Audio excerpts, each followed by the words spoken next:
தகப்பனின் தாய் விட்டுன்னு சொல்லியிருக்கு. நீ விட்டியா? முதல்ல கிளம்பு, பொட்டி தூக்கிட்டு வெளியே போகலாம் வா அப்படின்ற. இல்லைன்னா என்ன சொல்கிறது, விட்டாச்சு இருந்தாலும் நீ விடல, அவங்க வரக்கூடாதீங்க வீட்டுக்கு. ஏன்னா பைபிளில் அப்படி சொல்லியிருக்குது. தகப்பனின் தாயை விட்டு என்னென்னப்பா எங்கே போச்சாங்கன்னு தெரியல. இதெல்லாம் அப்படி சொல்லவே இல்லை வேத வசனம்.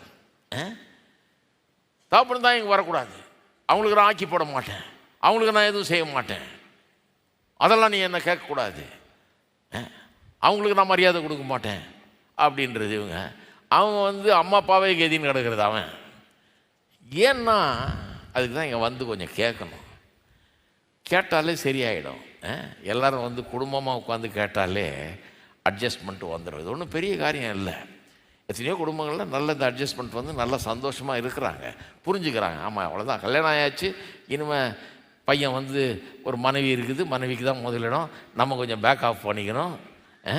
அதனால பையன் இல்லைன்னு இல்லை, பொண்ணு இல்லைன்னு இல்லை, நம்ம பிள்ளை தான், இருந்தாலும் நம்ம கொஞ்சம் அடுத்த இடத்துக்கு வந்துடணுன்றது மனதில் நமக்கு செட்டில் ஆகுது இல்லையா?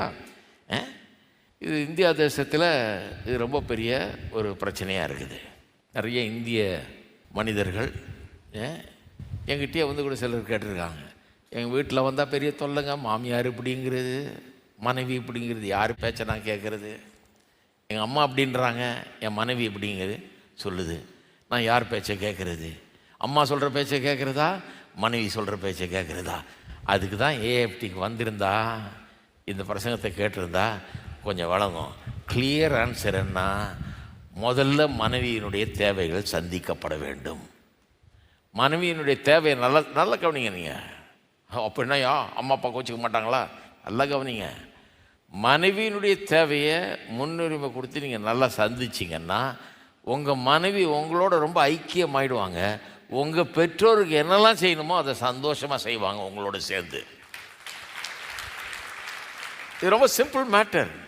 ஏன் அதை சந்தோஷமாக செய்வாங்கன்னா உங்கள் நிமித்தம், உங்களை அவங்க நேசிக்கிறது நிமித்தம், நீங்கள் அவங்களுக்கு எல்லாத்தையும் நல்லா செய்கிறது நிமித்தமாக, நீங்கள் அவங்களே முதல்ல வச்சு அவங்களுக்கு எல்லாம் பண்ணுறீங்க இல்லையா?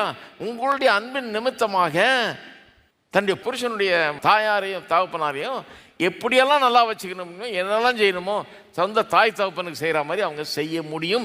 2 பேரும் சேர்ந்து அம்மா அப்பாவை நல்லா கவனிச்சிக்க முடியும். அவங்களுக்கும் எந்த குறையும் இருக்காதுன்னு நான் சொல்கிறேன்.